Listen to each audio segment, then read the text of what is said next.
Rajasthan weather alert, 6 जिलों में भारी बारिश की चेतावनी, झूम कर बरस सकते हैं बादल। राजधानी जयपुर में रिमझिम बारिश का दौर जारी। मानसून अलर्ट, राजस्थान के पश्चिमी विक्षोभ के चलते बारिश का दौर जारी है। मौसम विभाग ने प्रदेश में आधा दर्जन जिलों पर भारी बारिश की चेतावनी दी है। राजस्थान में मानसून सक्रिय है। पश्चिमी विक्षोभ के चलते बारिश का दौर लगातार चलता है। सभी जगह सामान्य बारिश हो रही है, लेकिन मौसम विभाग ने प्रदेश में आधा दर्जन जिलों पर भारी बारिश की चेतावनी जारी की है। इसके अलावा कई जिलों में हल्के से मध्यम दर्जे की बारिश की संभावना जताई जा रही है।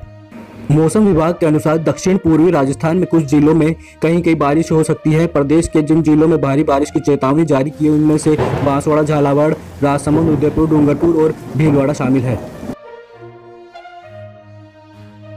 असम, बिहार में 30 लाख से ज्यादा लोग बाढ़ से प्रभावित। यूपी, उत्तराखंड में भी 5 की मौत। दिल्ली रेन अपडेट, दिल्ली में बारिश ने 7 साल का रिकॉर्ड तोड़ा। बाढ़ की मार से बिहार बेहाल है। नेपाल में हो रही लगातार बारिश बिहार की नदियों पर भारी पड़ रही है। हजारों लोगों की जान खतरे में है। आधा दर्जन जिले बाढ़ की चपेट में हैं और फिलहाल राहत की उम्मीद नजर नहीं आ रही है। पहले तटबंध टूटने और सड़कों को दरकने की खबर आई थी। अब बाढ़ की वजह से एक के बाद एक हो रहे हादसों की खबर सामने आ रही है।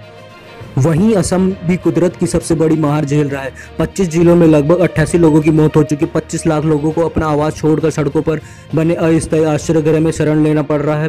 ब्रह्मपुत्र नदी उफान पर करीब पूरा असम जल प्रलय झेल रहा है।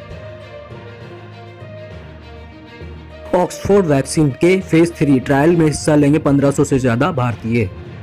देश में अलग अलग हिस्सों के अस्पताल में 1500 से ज्यादा भारतीय लोगों पर इस वैक्सीन का ट्रायल किया जाएगा। इस ट्रायल की शुरुआत अगस्त महीने के पहले सप्ताह से हो सकती है।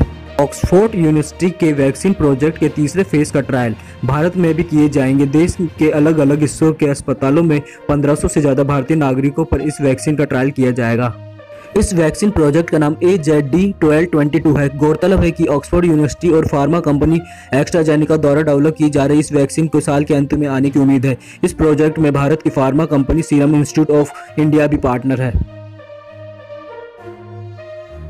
राम मंदिर निर्माण के मुहूर्त को लेकर शंकराचार्य स्वरूपानंद सरस्वती ने खड़े किए सवाल। कहा, अशुभ घड़ी में रखी जा रही आधारशिला। ज्योतिष पीठ के शंकराचार्य स्वरूपानंद सरस्वती ने अयोध्या में राम मंदिर की आधारशिला रखने के समय को लेकर आपत्ति जताई है और इसे अशुभ घड़ी बताया। उन्होंने कहा कि ये चाह नहीं है कि हमें कोई ट्रस्टी या पदाधिकारी बनाया जाए। हम तो राम भक्त, राम मंदिर में कोई भी बनाता है सही ढंग से बनना चाहिए। हमें तो प्रसन्नता होगी कि ये सब उचित तिथि, उचित मुहूर्त में होना चाहिए। जिस मुहूर्त में ये हो रहा है ये अशुभ घड़ी मानी जा रही है। उनका ये बयान ऐसे समय पर आया है जब मंदिर के आधारशिला रखने के लिए देश के प्रधानमंत्री नरेंद्र मोदी 5 अगस्त को अयोध्या जाने वाले हैं। मंदिर निर्माण के लिए भूमि पूजन की तारीख रामलला ट्रस्ट ने तय कर दी। 5 अगस्त को भूमि पूजन के लिए प्रधानमंत्री नरेंद्र मोदी को न्योता भी भेज दिया गया। ऐसे में शंकराचार्य का यह बयान सुर्खियां बटोर रहा है। रेलवे के टिकटिंग सिस्टम में होगा बड़ा बदलाव, जारी होंगे QR कोड वाले टिकट।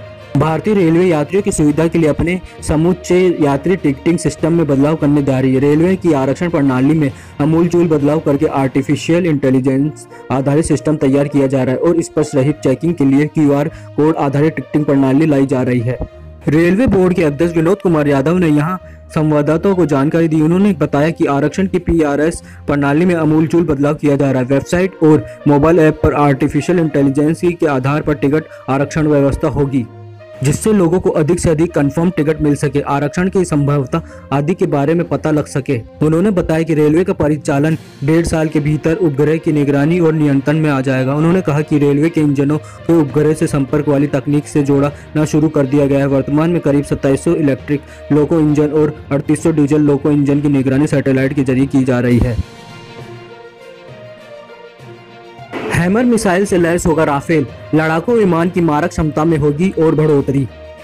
भारत चीन तनाव के बीच राफेल विमान की पहली खेप 29 जुलाई को भारत पहुंचने वाली है। इस बीच खबर आई है कि भारतीय वायुसेना रफाल लड़ाकू विमान को फ्रांसीसी मिसाइल हैमर से लैस करने की तैयारी में। इससे लड़ाकू विमान की मारक क्षमता में वृद्धि होगी। मोदी सरकार द्वारा सशस्त्र बलों को दी गई खरीदारी की आपातकालीन शक्तियों के तहत हैमर मिसाइलों के लिए ऑर्डर दिया गया है। ये मिसाइल लगभग 60-70 किलोमीटर की सीमा पर किसी भी प्रकार के लक्ष्य को साधने की क्षमता रखती है। हैमर एक मध्यम श्रेणी के एयर टू ग्राउंड मिसाइल है। इसे शुरुआत में फ्रांसीसी वायुसेना और नौसेना के लिए डिजाइन किया गया था। ये भारत को पहाड़ी क्षेत्रों सहित किसी भी इलाके में किसी भी बंकर या ठिकाने पर हमला करने की क्षमताओं को बढ़ाएगा। LAC पर वादा खिलाफी कर रहा है चीन। अब भी है 40,000 सैनिक। भारत को भिजवाना पड़ रहा है दुगना राशन। भारतीय खुफिया एजेंसी के पास अप्रैल मध्य में पहली बार एलएसी पर चीनी सेना के जुटने के इनपुट आ गए थे। भारत और चीन के बीच लद्दाख स्थित एलएसी पर पिछले करीब 3 महीने से तनाव जारी है। हाल ही में दोनों देशों के बीच सैन्य और राजनयिक स्तर की वार्ताओं का दौर चला, जिसके बाद दोनों देशों के बीच एलएसी से सेनाओं को पीछे हटने की सहमति बनी। पिछले कुछ दिनों से भारत और चीन ने टकराव वाली जगहों से टुकड़ियों को पीछे भी खींचा। हालांकि ताज़ा रिपोर्ट के मुताबिक चीन ने कई जगहों पर अब भी अपनी टुकड़ियों को तैनाती कर रखी है। बताया गया है कि टैपसोंग प्लेन्स क्षेत्र, गोगरा और पैगोंग लेक के करीब फिंगर एरिया में अभी भी चीन के सैनिक जमे हुए हैं।